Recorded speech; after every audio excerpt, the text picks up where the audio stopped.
Olá, boa noite. Bem-vindos a mais uma Quinta Técnica. Eu sou Fausto de Arruda Botelho e estamos transmitindo hoje terça-feira e não quinta-feira, excepcionalmente por conta do feriado de quinta, o nosso programa semanal de análise dos mercados com a nossa análise técnica simples. Estamos transmitindo aqui do escritório da Enfoque e da Constop. Sejam bem-vindos. Como sempre, nós começamos a analisar o índice Bovespa.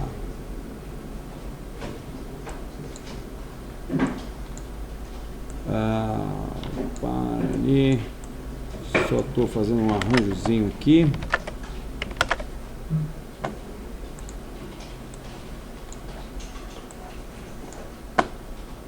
Tá, ok, vamos lá.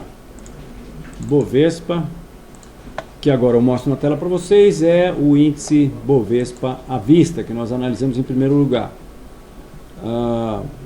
O aspecto técnico importante para a gente ver no longo prazo é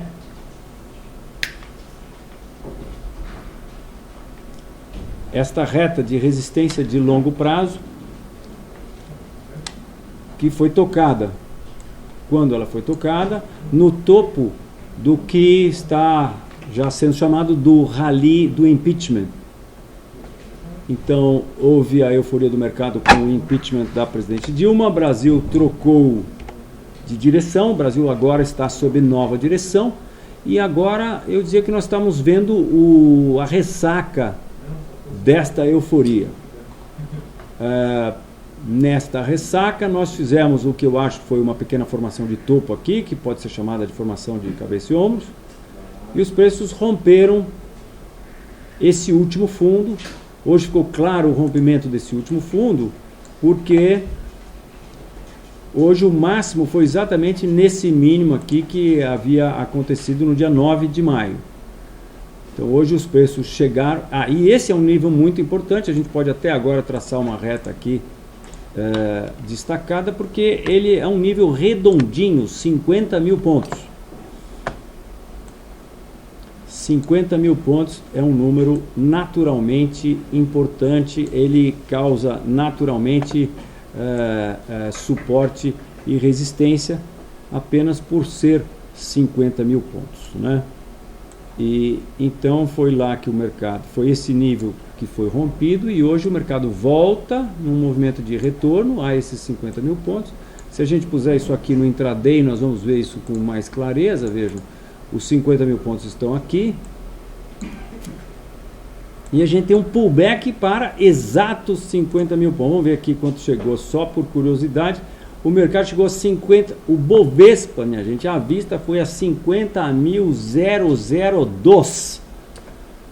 Então vejam quão importante é esse nível de 50 mil, né? Ele bateu lá e hoje abriu com uma alta razoável, né?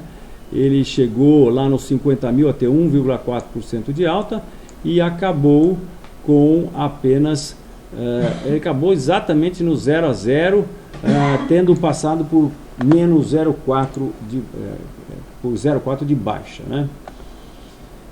Muito bem, então o que é que a gente pode falar sobre o Ibovespa? Ele está numa tendência de baixa de longo prazo, está aqui a tendência de baixa de longo prazo, e eu quero crer que em função, quero crer não, esse é um fato de análise técnica, então, em função do rompimento dos 50 mil pontos, então nós temos já uma situação no curto prazo de o último topo ter sido abaixo do penúltimo topo, e agora, em função do rompimento dos 50, o próximo fundo será abaixo do último fundo, e isso qualifica uma tendência de baixa. Então nós temos uma tendência de baixa de curto e uma tendência de baixa de longo prazo. Médio prazo nós estamos ainda meio indefinidos, porque médio prazo é mais do que 3 meses, né? E mais do que 3 meses, então veja aqui, 1, 2, 3 meses, 4 meses a gente está ainda, não sabemos se é numa tendência de alta, lateral ou de baixa, né? De baixa será se esse nível aqui for rompido. Aí o mercado estabelece uma tendência de baixa de médio prazo, Mas enfim, nós estamos baixistas no curto e no longo prazo no Bovespa. Vou deixar o médio prazo aí meio indefinido no Bovespa. E agora nós vamos ver o que o índice futuro tem a nos falar. Eu tenho falado insistentemente que, primeiro, quando a gente fala de gráfico de índice futuro, a gente tem que saber que está vendo um gráfico artesanal que é fabricado aqui, produzido aqui no Enfoque. Se você não tem o terminal Enfoque, você não tem o terminal Enfoque, você tem que experimentar o terminal Enfoque, porque o terminal Enfoque é muito legal. Eu uso ele todo dia. E eu acho também, se eu não achar, eu sou o diretor-geral da Enfoque. Quem é que vai achar, não é? Mas o Júnior, ele está aqui para conversar com vocês. O telefone do Júnior é 3957-5822.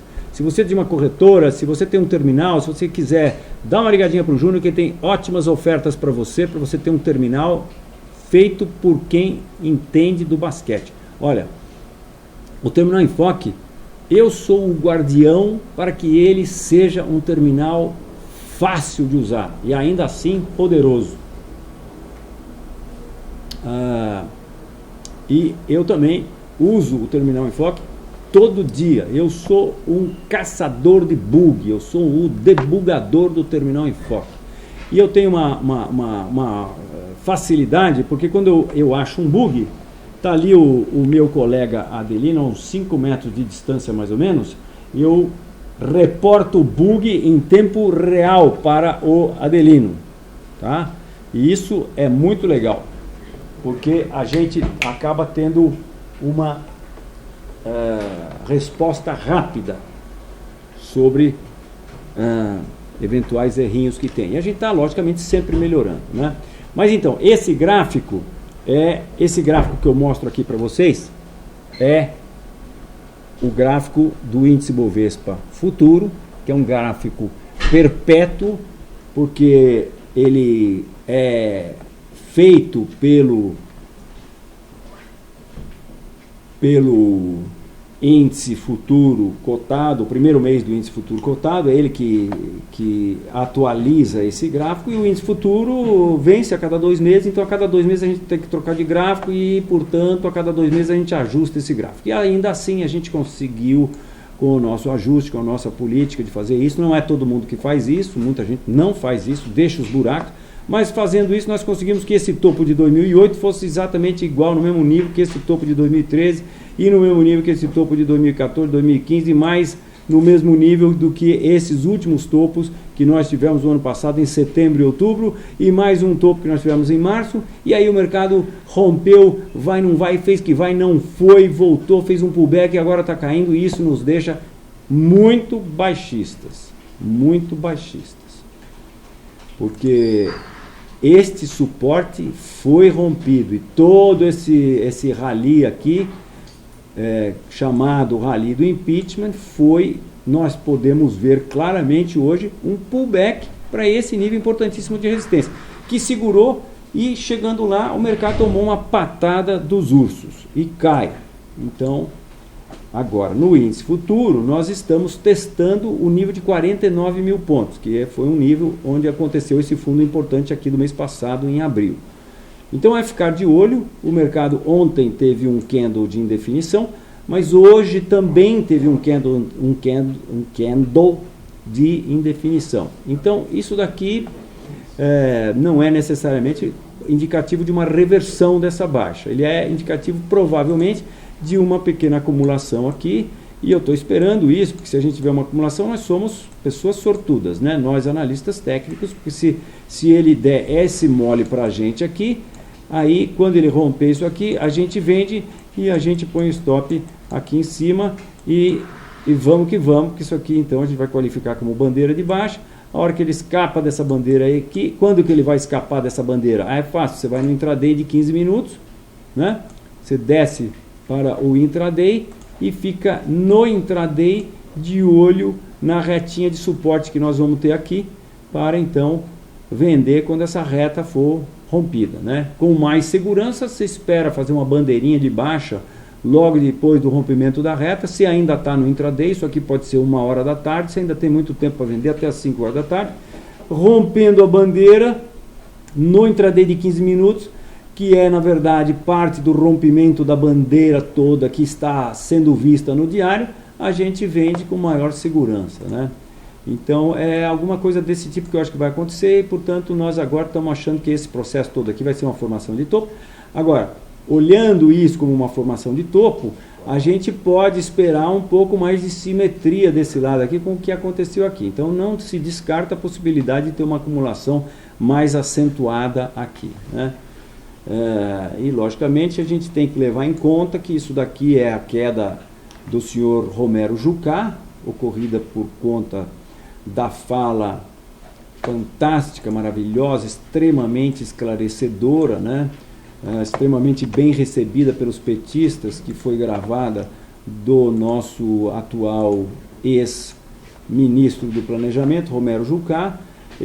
A polvorosa na política continua. Isso aqui talvez possa se estender, então a gente possa ter algum tipo de simetria aqui do lado direito da montanha com o que aconteceu no lado esquerdo. Então pode ser que a gente tenha alguma acumulação.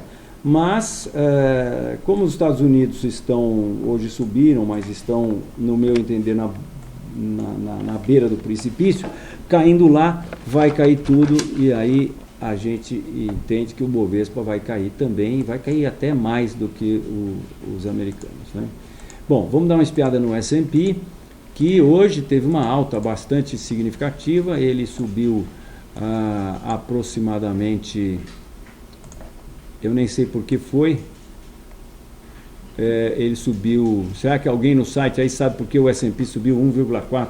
No site não, no chat, sabe por que o S&P hoje subiu 1,3%, 1,4%, sendo que ele esteve com 1,5% de alta, que isso é muita alta para lá, né? Na verdade, eu acho que ele está aqui fazendo o que eu estou imaginando que talvez ocorra no Bovespa, que é uma simetria com esse lado esquerdo da montanha, né? Acabei de falar nisso e a gente está vendo isso acontecer aqui. Acho que está vendo acontecer. Se isso aqui se transformar num triângulo, perdão, ou num triângulo simétrico, não, triângulo simétrico não, poderia ser num retângulo talvez, né? Ou talvez num pequeno triângulo descendente aqui. Se ele parar aí e voltar, a gente tem condição de traçar uma retinha inclinada. Aqui a gente traça um nível de suporte e aí a gente ficaria com um triângulo descendente. Deixa eu mostrar para vocês o que eu estou querendo dizer aqui. A gente ficaria com um triângulo descendente aqui.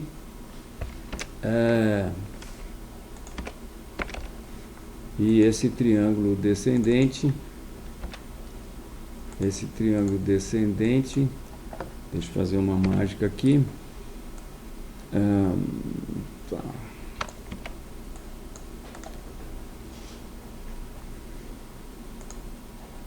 Né? Projetaria os preços aí para uma queda, mas nós de qualquer maneira já fizemos várias vezes essa análise aqui na Quinta Técnica.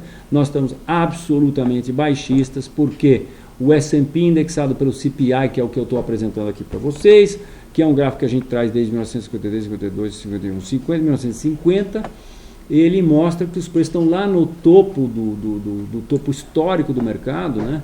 Muito próximos do topo histórico, e já nos deram diversas indicações de reversão. A primeira delas foi um bull trap que aconteceu quando os preços rompem o topo e desrompem.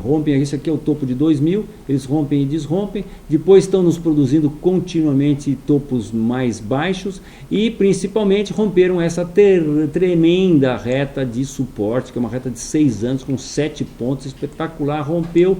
A gente traça a Fibonacci aqui, e aí a gente passa a ter condições de entender que o mercado, tendo rompido essa reta, vai pelo menos dar uma lambida aqui no primeiro nível de correção Fibonacci, que seria isso aqui, daqui lá 100%, daqui aqui 0,382,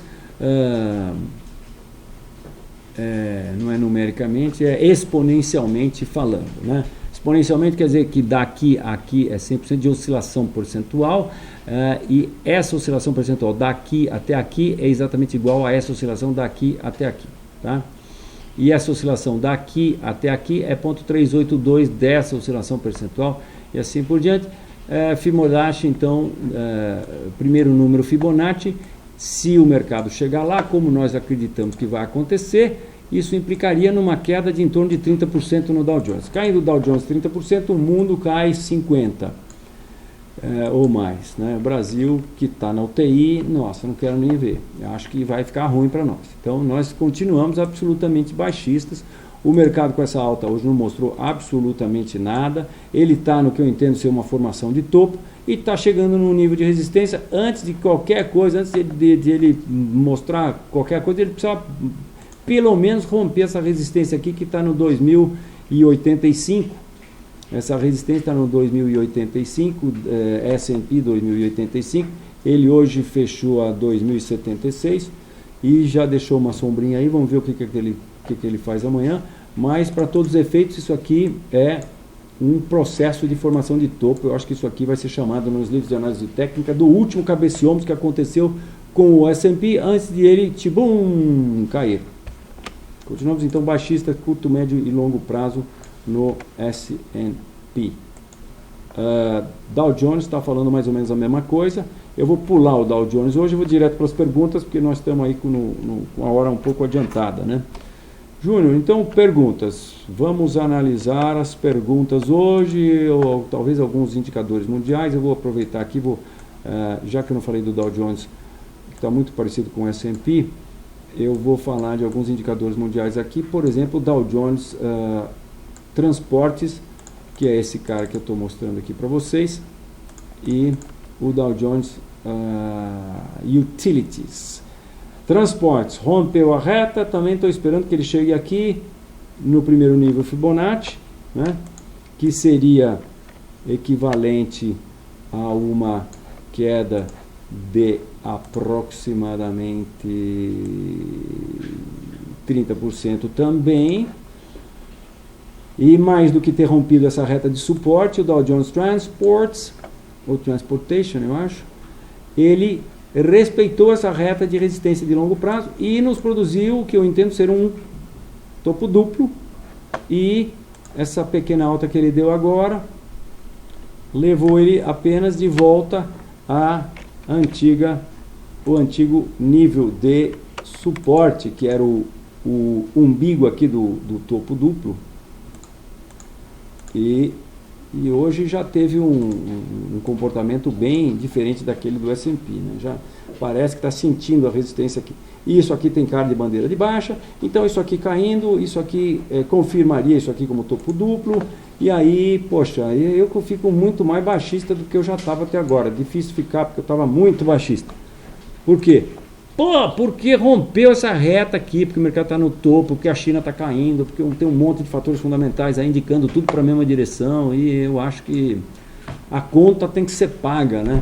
E tecnicamente eu estou vendo indício atrás de indício que a conta está para ser paga nos próximos dias, semanas ou meses, sei lá eu. Então baixa aí também para o Dow Jones. E agora nós vamos aqui para o Dow Jones Utilities Average. E o Utilities Average, vejam só, vocês, que está no processo, digamos assim, de nos produzir um tremendo bull trap no seu topo histórico.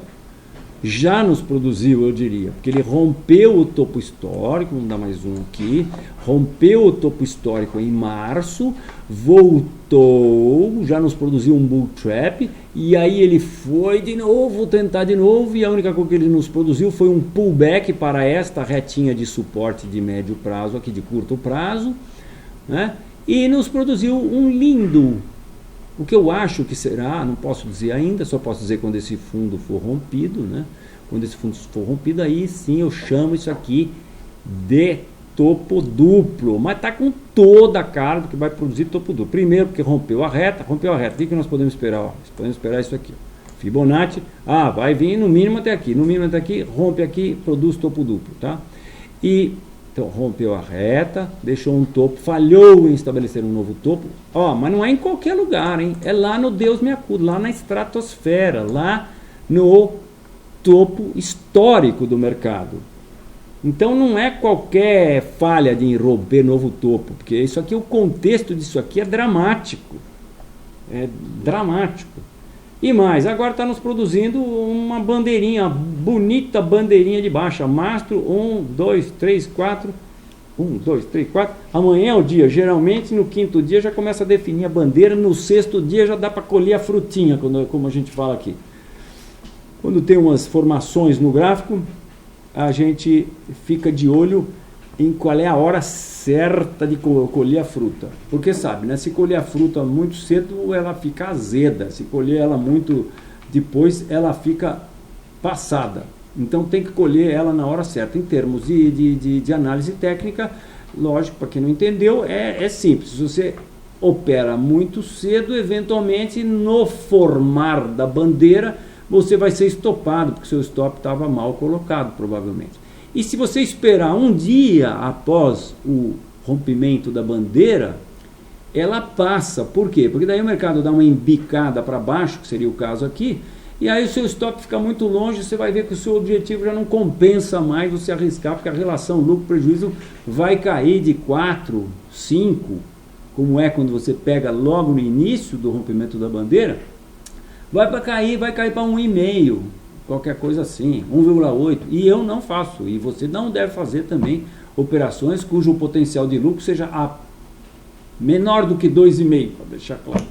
Nós aqui, nas nossas recomendações que a gente faz pelo Terminal Enfoque, recomendações de compra e venda, baseados em gráfico diário que nós fazemos via Terminal Enfoque, mas vamos começar a fazer já no começo para uma corretora só, depois vamos fazer para as outras corretoras também.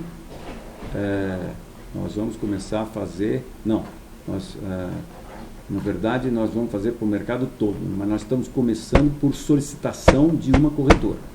E nós vamos fazer um mês só para essa corretora, para os clientes dessa corretora, e depois vamos fazer para as outras, para todo o mercado também, independente de ser cliente dessa corretora ou não.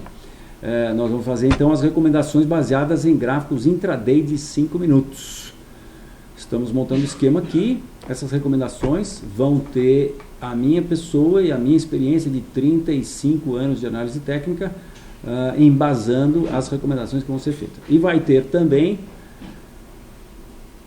a ajuda de um robô que está sendo desenvolvido por um parceiro nosso do Rio de Janeiro há 2 anos e que eu entendo vai nos ajudar bastante. Quer dizer, o robô não vai soltar a recomendação, ele vai produzir recomendações que vão ser analisadas por mim, pela minha equipe e finalmente sempre também com a palavra final minha, para saber se nós soltamos ou não a recomendação. As nossas recomendações vão ser, na verdade, baseados na estratégia Start, Stop, Loss, Gain.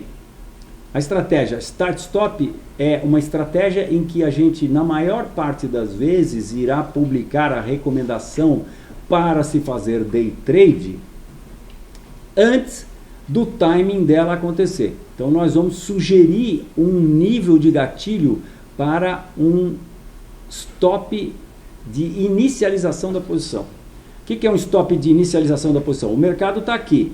A gente sabe que aqui tem uma resistência, né? O mercado está negociando aqui abaixo, ó. Aqui tem uma resistência. Então, eventualmente, a gente sabe que se essa resistência romper, o mercado vai para cima. Então, a gente dá uma recomendação para que a posição seja startada, seja iniciada, seja colocada no mercado, se os preços negociarem nesse nível.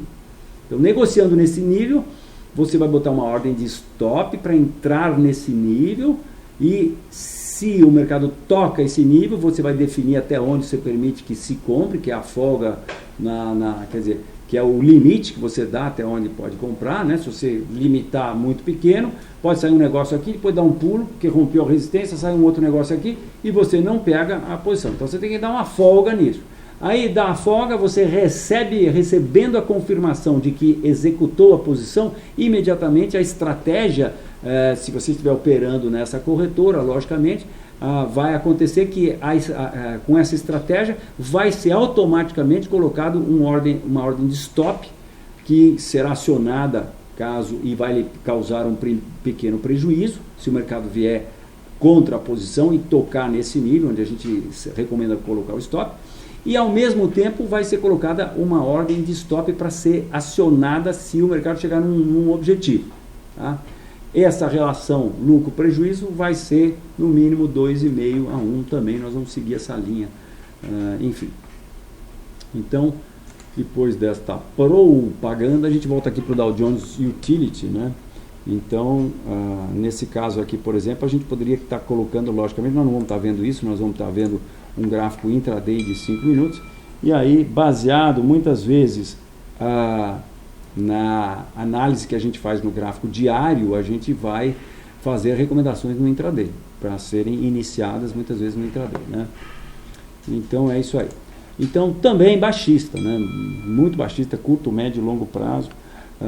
Agora vou mostrar para vocês o Dow Jones Global. O Dow Jones Global já rompeu essa reta suporte aqui. Nós traçamos... não, na verdade esse Fibonacci aqui foi outra coisa que eu estava vendo. Fibonacci tem que ser tratado a partir daqui. E primeiro nível Fibonacci está ainda bastante longe do nível atual. Para que isso aqui são os principais índices de bolsas de valores do mundo. Bovespa, eu quero crer que está incluído, sim. E então a gente vê que aqui, se for ter uma correção, primeiro número Fibonacci é 16%, né? Mas na verdade, como eu falei, eu acho que se os Estados Unidos cair aqueles 30%, nós vamos cair muito mais do que isso aqui, né? E no curto prazo, isso aqui também está com cara de 1, 2, 3, 4, 5. Acho que isso aqui está com cara de fazer uma formação de cabeça e ombros. E então isso aqui teria sido apenas um processo de reação dessa tendência de baixa, né? Isso aqui não pode ser uma reversão disso? Pode, e foi uma reversão disso, mas daí se a gente põe o Fibonacci aqui, a gente vê que o rompimento dessa reta aqui já fez os preços corrigindo para o segundo nível, para o terceiro nível Fibonacci, ó. Primeiro nível, segundo nível, terceiro nível, tá? Então agora ele eventualmente pode voltar a cair. Júnior, você pede por favor um feedback sobre o som, se melhorou o som em relação às outras quintas-feiras? Tá, vou escrever aqui, mas no meu monitoramento melhorou. Ah, que bom. Então é isso. E mais, minha gente, se a gente olha o Nikkei, a gente, por exemplo, o índice do Japão, a gente vê ele aqui, né? Isso aqui vem desde 1969. A gente vê esse canal aí, lateral, né? E o que nós estamos vendo aqui? Um triângulo simétrico que deve dar continuidade à baixa. Os índices da China, tendência de baixa, o mercado fez uma cunha aqui ou qualquer coisa, está caindo, bandeira de baixa aqui, nítida, no ECOM, que é um dos principais índices da China. Aqui também, talvez era uma deriva, agora já acho que está mais por um retângulozinho, uma bandeirinha. Mas mais importante é que isso aqui tem cara de que é uma acumulação de continuação desse movimento aqui, né? Ele pode subir e descer, mas eu acho que no final isso aqui dá continuidade a esse movimento e ao mesmo tempo isso aqui também, isso aqui tudo tem cara de que a acumulação de continuação pode dar continuidade a esse movimento aqui. Então China, sobre vários aspectos, é de baixa, né? Se a gente olhar o Hang, que é o índice de Hong Kong, que é China capitalista, que eu acho que é o que mais mostra o processo, né? De uma maneira mais neutra, a gente vê reta de suporte rompida aqui, Fibonacci daqui para lá tem a pagar ainda, porque foi no primeiro nível, e aqui a gente vê retinha de curto prazo rompida, e isso aqui tem cara de bandeira de baixa, então também está de acordo com o processo. Então, moral das histórias, estamos baixistas, bem baixistas para o mundo todo. Júnior, perguntas? Temos 3 perguntas, você não falou o vale interno de tudo, né? Não.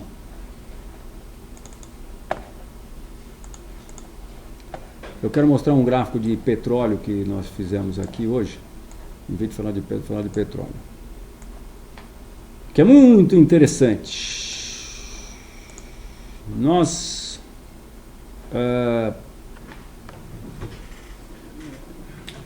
somos a única empresa do Brasil que tem um gráfico do índice Bovespa desde 1963. Por quê?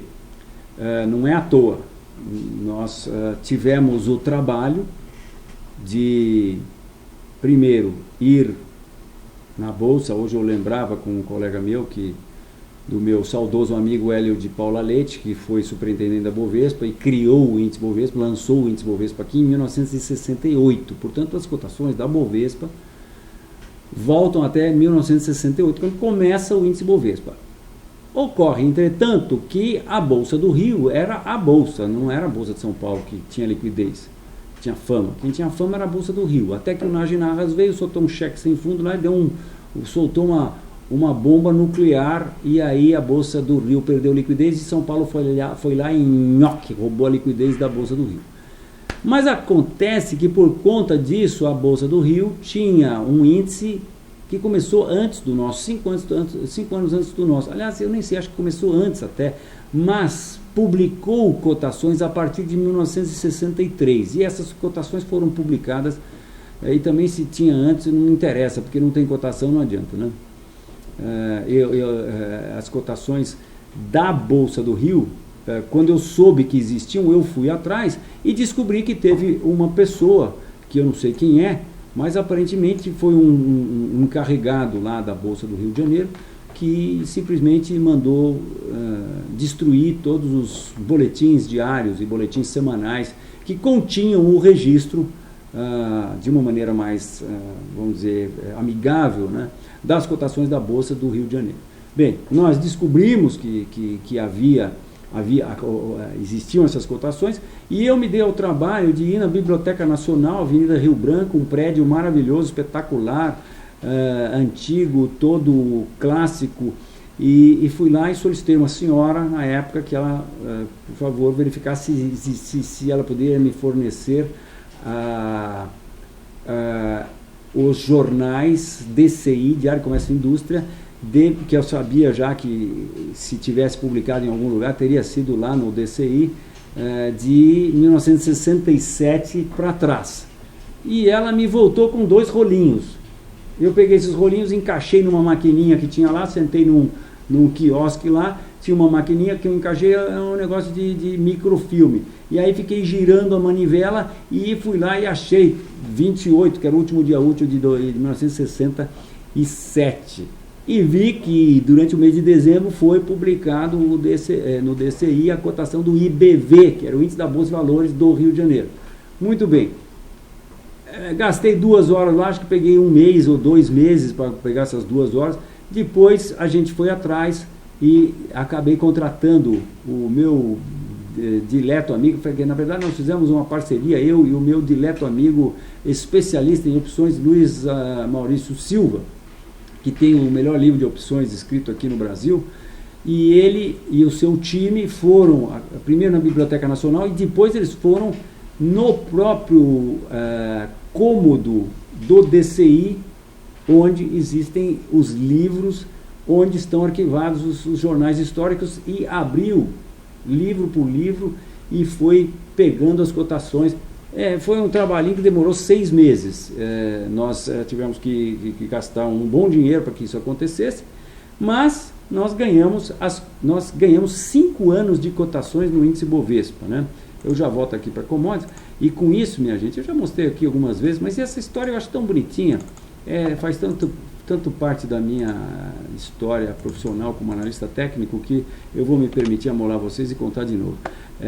O gráfico do índice Bovespa, na época, nós até publicamos um pôster com as cotações que nós tínhamos até então, que era isso aqui, ó, as cotações que nós tínhamos era isso aqui, começava em 1968. Só que eu tinha um grande problema, eu vou transformar isso aqui em mensal, que é o que era, bug! Preciso falar para o Adelino, mas tudo bem, voltamos aqui para o diário. Então, isso aqui é as cotações que a gente tinha, só que eu não tinha esse fundo aqui. Como eu não tinha esse fundo, eu não conseguia traçar essa reta. Hã? Não, acho que está com delay aí, está entrando sim. Então, aí nós pegamos as cotações até 1963 e eu, então, achei esse fundo aqui. Com esse fundo, nós estávamos mais ou menos aqui, ó, quando eu fiz isso. Com esse fundo, eu tive condições de traçar essa reta suporte aqui, e quando eu tracei essa reta, uma vez eu peguei essa reta aqui e tracei uma paralela, e a hora que eu dei um pulo da cadeira, a hora que eu vi que eu tinha conseguido enquadrar todas essas cotações num canal de alta, eu falei, uau, nossa, e não deu outra, né? Quando chegou lá, o mercado chegou nessa reta guia e tibum para baixo. Ele só não veio milimetricamente na reta guia, porque aqui aconteceu o investment grade do Brasil. Foi um investment grade meio estranho, porque estava logo antes do subprime aqui, mas enfim, aconteceu e ele furou um pouquinho, senão era capaz de ter batido milimetricamente aqui. Muito bem. Da mesma maneira que nós fomos atrás dessas cotações, eu também fui atrás das cotações do petróleo. E com as cotações do petróleo, nós tínhamos as cotações do petróleo até desde 1900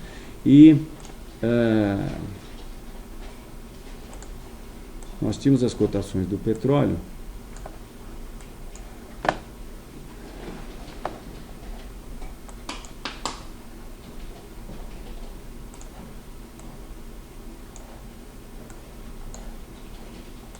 um minutinho aqui para eu dar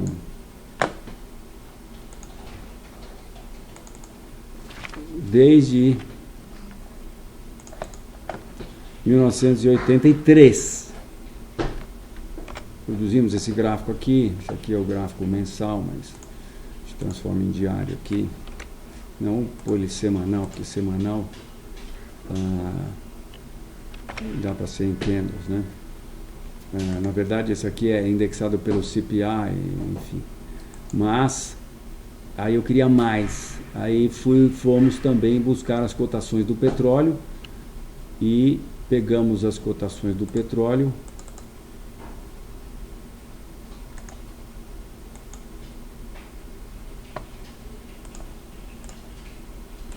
desde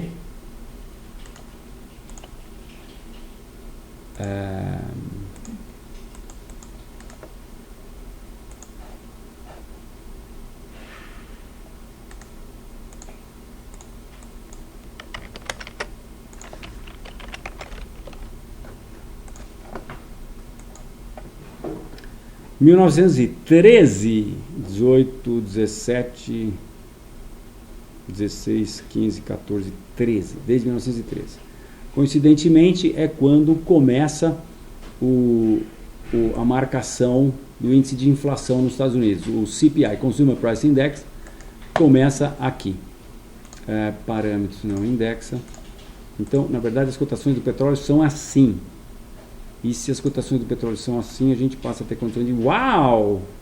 Que é isso? Olha, 1970, quando começa a crise do petróleo, vai de 70 até 1980, né? E a gente passa uma reta que passa aqui em 1970 e depois passa em 1998, quer dizer, 28 anos depois, e incrivelmente ela passa pelo fundo atual aí que aconteceu, né? Isso aqui é o gráfico mensal. Agora, hoje eu estava discutindo isso aqui com o Felipe, meu filho, analista técnico também, músico e compositor e cantor e contador de história, porque nós estamos produzindo aí agora, fomos solicitados até por uma asset do Texas para produzir o gráfico do petróleo, fazer um post do gráfico do petróleo, que nós vamos estar fazendo. Então, o Felipe, eu falei, bom, mas peraí, o Felipe falou, peraí, isso aqui é de alta. Eu falei, bom, pera um pouco, porque nós estamos achando que o petróleo cai, né? Eu falei, peraí, mas vamos indexar isso aqui pelo CPI. Quando a gente indexa pelo CPI, opa, o buraco é mais embaixo. Porque aí a gente vê todo o histórico. Só para acabar a história que eu estava contando, nós fomos atrás dos gráficos do petróleo, nós tínhamos, ele começava aqui, né? Aí nós fomos e pegamos todo esse processo aqui. Aí a gente pega só cotações de fechamento, muitas vezes cotação do mês, né? A gente pega cotação do mês, mas a gente transforma em cotação diária. Então a gente tem nossos malabarismos aqui para poder chegar nesse gráfico que reflete a realidade, né? O mais próximo que a gente tem da realidade. Porque o que nós estamos vendo aqui é o WTI, o West Texas Intermediate, é o petróleo do West Texas. É a especificação do petróleo que se negocia aqui, que esse gráfico representa. Mas antes dizia, ele começa em 1983, tá? Mas de 83 bem, nós pegamos, então, cotações. Primeiro nós pegamos uma série que vai de 1913 até 1944. 44 bem sugestivo, que é aqui, né? Que 44 é Segunda Guerra Mundial, né? Depois de 45 já mudou, já é o final da Segunda Guerra Mundial, né? Então esse período aqui a gente pega de uma cotação de um tipo de petróleo que chamava-se US Average, que era uma média das cotações de petróleo nos Estados Unidos, né? Depois de 1945 até 1983, a gente então pega do Arabian Light, que era um outro tipo de petróleo comercializado mundialmente, muito importante. E Arabian Light posted at Ras Tanura. Ele era postado, eu quero crer, ainda preciso me enfronhar mais nisso, mas a cotação diz aqui posted by Ras Tanura. Então, e isso tudo nós juntamos com o WTI e deu isso aqui, tá? E quando a gente então indexa isso pelo CPI, a gente sai daquela situação que ele está mais numa alta e vem para essa situação aqui, e a gente constata que a partir de 1980 houve uma queda que trouxe os preços até aqui, e também num processo de A, B, C, né? E que agora nós tivemos também, pode ser que a gente tenha tido uma A, B, C, pode ser que tenha terminado, mas pode ser que não. Eu acho que não terminou, acho que esse processo de alta aqui é apenas um pullback para esse nível de resistência aqui, que também está aqui demarcado como Fibonacci, né? 50% de retração Fibonacci, 50% de retração Fibonacci desta alta aqui, tá? Eu estou pondo os 5 números Fibonacci aqui, né? Que são os 5 níveis, né? O 38.382, ponto 618, mas também o ponto 2140 e o ponto 7860, né? Então isso daqui seria uma correção de ponto 7860, já que o mercado haveria feito, né? Mas a gente vê que da última vez ele veio abaixo dessa correção de ponto 78, ele veio até mais abaixo. Então essa é uma possibilidade, também não diria que existe a possibilidade, que não existe a possibilidade do mercado passar a subir a partir de agora. Mas como a gente está extremamente baixista nos Estados Unidos, nós estamos entendendo que isso daqui é um pullback e que o mercado cai de novo, né? Mas não deixa de ser muito interessante esse gráfico, né? De a gente olhar assim todo o histórico do petróleo, né? Então a gente vê aqui as crises do petróleo e a bagunça que dá no mundo a partir desse período aqui, 1970, e aqui subprime, etc. e tal. E isso aqui, minha gente, eu acho que é um indicador de liderança quando a gente fala isso aqui comparado ao Dow Jones. Agora, o mais interessante é quando a gente pega esse cara aqui e compara, em vez de pôr o CPI, a gente tira o CPI e compara com um cara chamado DJIA. Aí fica uma coisa extremamente interessante. Só que fica uma coisa. Então isso daqui é o petróleo, né? Mas na verdade então no petróleo, primeiro a gente vê que não, eu vou fazer diferente. É isso aí, petróleo, tá certo. A gente vê que houve um topo em 1920 e houve um outro topo em 1980. 60 anos depois, e vejam que coisa incrível, isso aqui é para dar um pulo da cadeira, não é mesmo? Isso aqui é para dar um pulo da cadeira, isso aqui tem que destacar muito, porque, pelo amor de Deus, 60 anos depois o cara faz um topo exatamente no mesmo nível, tá? O que eu estou mostrando aqui? O petróleo quando comparado com o Dow Jones. O americano chama isso aqui de força relativa do petróleo, a força do petróleo relativamente ao Dow Jones, né? Por que o petróleo dá um salto aqui? Porque isso aqui é 1974, o Dow Jones cai e o petróleo sobe em 1974. Ou o petróleo sobe muito em 74 e o petróleo também sobe muito em 79, foram as crises do petróleo, né? E aqui, por que cai bastante aqui em 1980?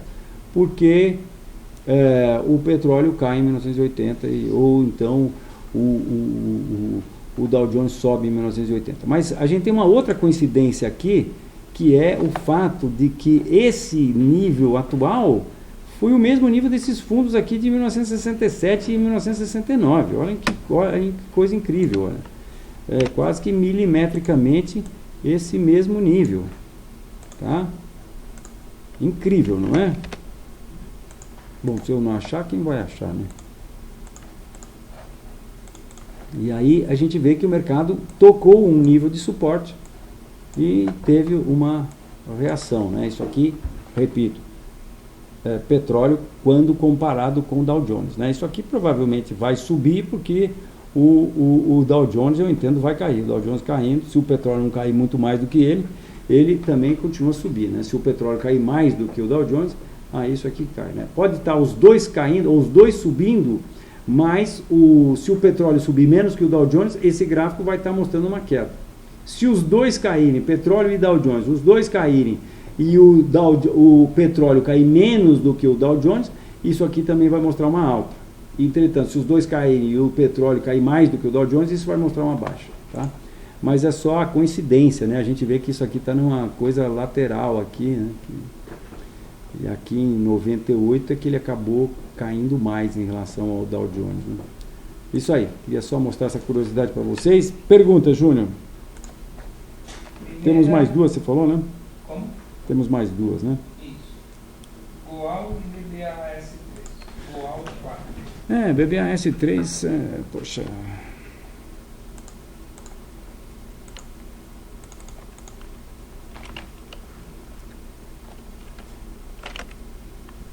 Goal 3 ou 4? 3, desculpa, Goal 4. Então, olha, Goal saiu de 96 e foi até 2008. Isso aqui é um clássico, né? Uma tendência clássica. Subiu 50.707%, né? Uma micharia. 1, 2, 3, 4, 5. A partir de 2001, onda 5, coincide com a expansão da China, né?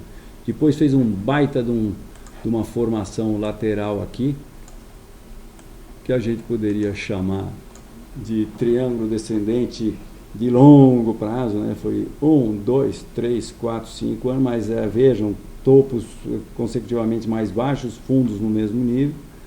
E depois ele fez mais duas pernas de baixo aqui e corrigiu 0,618 dessa alta aqui. Então isso aqui é 0,382, 0,5, 0,618. Corrigiu o terceiro nível Fibonacci, então está mais ou menos neutro. E agora, está fazendo o quê? Agora rompeu essa reta aqui e nós temos como objetivo o nível de 1,50, que é para onde a gente acha que vai o preço de igual. É isso que dá para falar em termos de tendência de longo prazo. Não dá para ver muita coisa, porque como eu mostrei, ele já fez o que ele tinha que fazer, agora está meio tendendo a lateralização, estabilização, ou então ir com a manada. A manada eu acho que vai para baixo, é capaz dele continuar indo para baixo. E a próxima pergunta e a última pergunta é BBAS4. 3. Meirelles falou que vai acabar com o fundo soberano hoje. O mercado não gostou e despencou. Mas, que mais que nós temos além disso, minha gente? Ó, isso aqui já está na hora de tirar esse cara aqui daqui. Está na hora de falar que essa aqui é a reta certa. Por quê? Porque nós, tivemos um movimento de pullback para essa pretensa reta de suporte aqui, né? Não gosto muito dessas retas assim que ficam sem ponto durante muito tempo, mas enfim, eu acho que isso aí, por nós termos um novo ponto agora, que é essa alta aqui que provocou esse pullback, e um topo duplo aqui no pullback para... Isso aqui não existe, espera aí. Isso aqui não tem não. Isso aqui alguém mexeu no meu queijo aí. Rompeu isso aqui sim, mas rompeu isso aqui, mas já pagou a prenda, já foi lá no segundo nível Fibonacci, estão vendo? 0,382, 0,5, 0,618. Foi lá.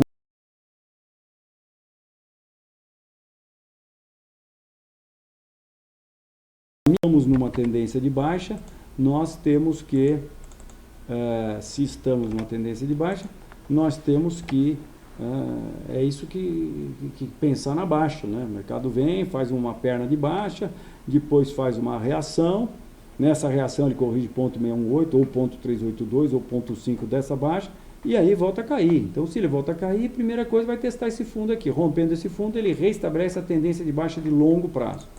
E é isso que nós estamos entendendo que vai acontecer, até porque esse processo todo aqui tem cara de formação de topo. Tá?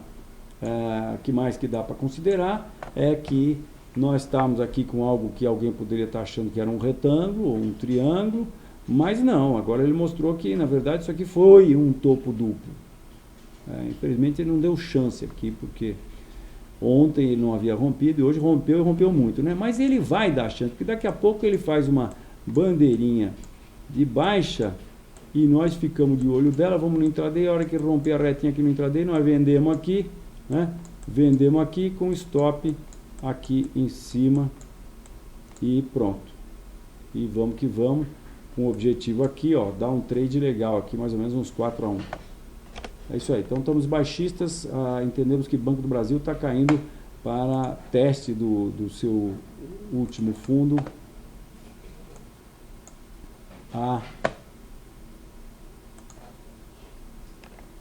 aí pelos 12,50 aproximadamente. Isso aí.